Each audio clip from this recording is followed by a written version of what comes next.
صفحہ 382 پہ ایک اور بزرگ کے بارے میں کہتے ہیں، ان کے پاس ایک مرید آیا، انہوں نے فجر کی نماز پڑھی، فجر کی بعد نفل شروع ہو گئے، نفل لے کر ظہر تک پڑھتے رہے، ظہر کی نماز پڑھی، ظہر کی نماز کے بعد پھر نفلوں میں شروع ہو گئے، عصر تک نفل پڑھتے رہے، عصر کی نماز پڑھی، اس کے بعد دعا میں مشغول ہو گئے، مجھ سے فارغ ہوئے، مغرب کی نماز پڑھی، مغرب کے بعد نفلیں شروع کر دی، پھر عشاء کی اذان ہوئی، عشاء کی نماز پڑھی، یہ بیٹھا رہا بیچارہ انتظار کرتا رہا، عشاء کے بعد نفلیں شروع کر دی، پھر صبح ہوگی، صبح کی نماز پڑھی، صبح کی نماز پڑھنے کے بعد ذکر شروع کر دیا، بیٹھے بیٹھے آنکھ لگ گئی تو فوراً آنکھ کھول کے کہتے ہیں استغفر اللہ، اس آنکھ سے اللہ کی پناہ جو نیند سے بھرتی نہیں ہے، یہ نماز پڑھتا رہا یا سوتا رہا ہے؟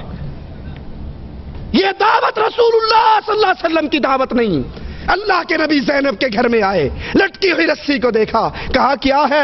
کہا جب زینب تھک جاتی ہے پھر زینب اس کا سہارا لے کر، اس کا ٹیک لے کر، اس کا ٹیک لگا کر پھر نماز پڑھتی ہے، کہا اس کو کھول دو اور اس کو سنا دو، جب وہ تھک جائے تو اس پر اس کے جسم کا حق شروع ہو جاتا ہے۔ فرماتے ہیں 465 صفحے پر، صوفیت کی دعوت، قرآن بھی چھوڑ دو، ذکر الا اللہ کا ضربے مارو۔ کہا سید علی میمون، ان کا مشہور قصہ ہے، بہت بڑے عالم تھے، مفتی تھے، مدرس تھے، وہ ایک سید صاحب کے بیعت ہو گئے، سید صاحب نے اس سے سارے کام چھڑوا دیے اور کہا بس ضربے مارو، الا اللہ الا اللہ الا اللہ، سانس سے دیکھا آپ نے لائٹیں بند ہوتی ہے، یہ کیا ہے؟ یہ لا الہ، یہ کیا ہے؟ الا اللہ، لا الہ الا اللہ، بس یہ ضربے لگتے رہے اندھیرا ہو کے۔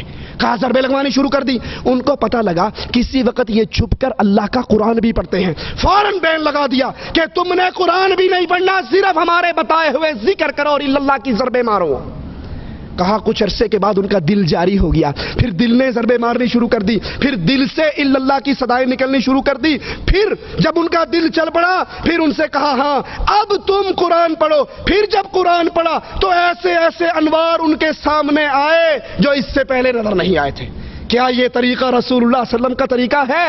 ابن مسعود مسجد میں داخل ہوئے، لوگ پتھروں پہ ذکر کر رہے، ایک کہتا اللہ اکبر، سارے کہتے اللہ اکبر، آپ نے فرمایا ان بدعتیوں کی مسجد سے نکالو اور یہاں قرآن کی تلاوت نہ کرو، بس مولویوں کے بتائے ہوئے ذکر کرو، یہ راستہ رسول اللہ صلی اللہ علیہ وسلم کا راستہ نہیں۔ فضائل ذکر ہے، مولوی ذکریہ صاحب رائٹر ہیں، صفحہ 575 ہیں، فرماتے ہیں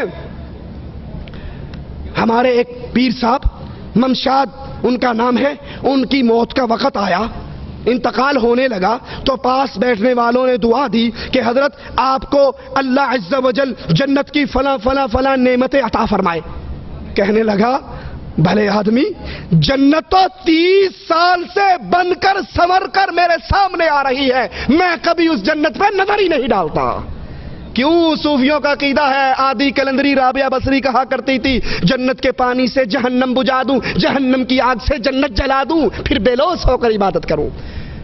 یہ صوفیت کی دعوت ہے، یہ رہبانیت کی دعوت ہے۔ رسول اللہ صلی اللہ علیہ وسلم نماز کے دوران 2 قدم آگے بڑھے، پھر 2 قدم پیچھے ہٹے، صحابہ نے کہا آپ آگے کیوں بڑھے، پھر آپ پیچھے کیوں ہٹے؟ کہا مجھے اللہ عز و جل نے جنت دکھائی، میں اس کی خواہش میں آگے بڑھا، پھر رب نے جہنم دکھائی، میں اس کے ڈر سے پیچھے ہٹا۔ اور قرآن بیان کرتا ہے یدعون ربہم خوفا وطمعا، اہل ایمان اللہ کی جنت کی لالچ میں آگے بڑھتے ہیں اور جہنم کے ڈر میں، ان 2 کے درمیان رہ کے اللہ کی عبادت کرتے ہیں۔ یہ عقیدے کہ ہمیں جنت کی ضرورت نہیں، ہم جنت کو دیکھتے نہیں، ہمیں جنت کی طلب نہیں، یہ عقیدے محمد رسول اللہ کے عقیدے۔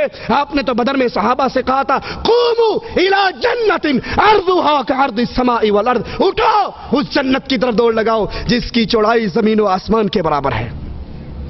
572 صفحہ ہے فضائل صدقات کا، رہبانیت اور صوفیت کی دعوت۔ کھانا پینا چھوڑ دو، بیگم بچے چھوڑ دو، پہاڑوں میں نکل جاؤ۔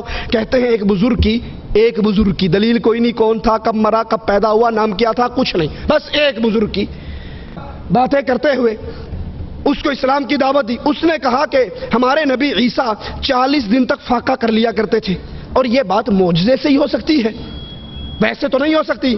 اس صوفی صاحب نے کہا اچھا اگر میں 50 دن کا فاقہ کروں تو مسلمان ہو جاؤ گے؟ کہا بڑی بات ہے، اب تو نبی عیسیٰ سے بھی بڑھ جاؤ گے تو مسلمان ہو جاؤں گا۔ 50 دن تک نہ کھایا نہ پیا، فاقہ کر کے گزارا۔ کہا یہ تو 50 دن تیرے کہنے پہ تھے، لے اب 10 دن اور فاقہ کر کے دکھاتا ہوں۔ یہ کس رسول کی تعلیم ہے؟ یہ کس نبی کا دین ہے؟ یہ قرآن کی کون سی آیت سے ثابت ہوتی ہے اور رسول اللہ صلی اللہ علیہ وسلم کی کون سی حدیث سے ثابت ہوتی ہے؟ نہیں، بلکہ یہ دعوت رسول اللہ صلی اللہ علیہ وسلم کی دعوت کے خلاف ہے، یہ رہبانیت کی دعوت ہے۔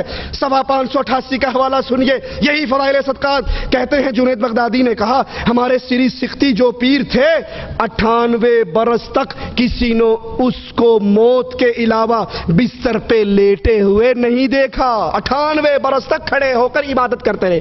اس کی کمر تھی یا کوئی اوریجنل قسم کا لینٹر ڈلا ہوا تھا؟ رسول اللہ صلی اللہ علیہ وسلم تو فرماتے ہیں میری بیوییں ہیں، میرے بچے ہیں، میں ان کے پاس ان کا حق ادا کرتا ہوں، رات کو سوتا ہوں جاگتا ہوں۔ عائشہ اپنا ہاتھ پھیلاتی ہیں رسول اللہ کو تلاش کرنے کے لیے، دیکھتی ہیں بستر خالی ہے۔ نبی تو سوتے بھی تھے، جاگتے بھی تھے، نماز بھی پڑھتے تھے، اور 98 برس تک لیٹنا نہ، جاگتے رہنا، 12 برس تک ایک ہی وضو سے نماز پڑھنا، یہ رسول اللہ کی دعوت نہیں بلکہ فضائل اعمال کی یہ دعوت صوفیت کی دعوت ہے۔ اللہ سے دعا ہے اللہ ہماری خطاؤں کو معاف فرمائے، اللہ ہمیں سچ کہنے، سننے، عمل کرنے، پھر اہل شرک سے، اہل بدعت سے برات کرنے کی توفیق عطا فرمائے۔ پھر بیٹی کا رشتہ دیتے ہوئے یہ نہ کہیں کوئی گل نہیں، ڈاکٹر تو ہے نا، انجینئر تو ہے، اگر وہ مشرک ہے اپنی بچی کو گھر بٹھا کر بوڑھی کر کے مار لو، یہ غیرت برداشت کر لو، لیکن کسی مشرک کے ہاتھ میں معاہدہ کا ہاتھ نہ دو۔ اقول قولی ھذا واستغفر اللہ لی ولکم ولسائر المسلمین فاستغفروہ انہ هو الغفور الرحیم۔ جزاکم اللہ خیر۔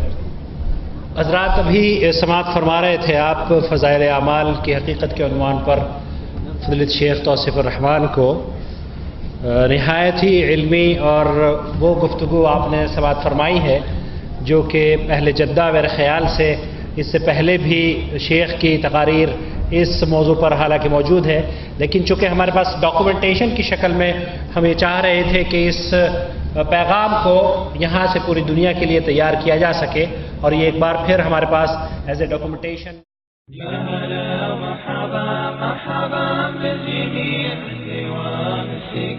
عندنا تغبير يا هلا مرحبا مرحبا بالجميع عندي ومسلقة عندنا تغبير الكرم لكم والكرم ما يضيع عند قوم انتحاموا على دينها الكرم لكم والكرم ما يضيع عند قوم انتحاموا على دينها يا هلا مرحبا مرحبا بالجميع عندي ومسلقة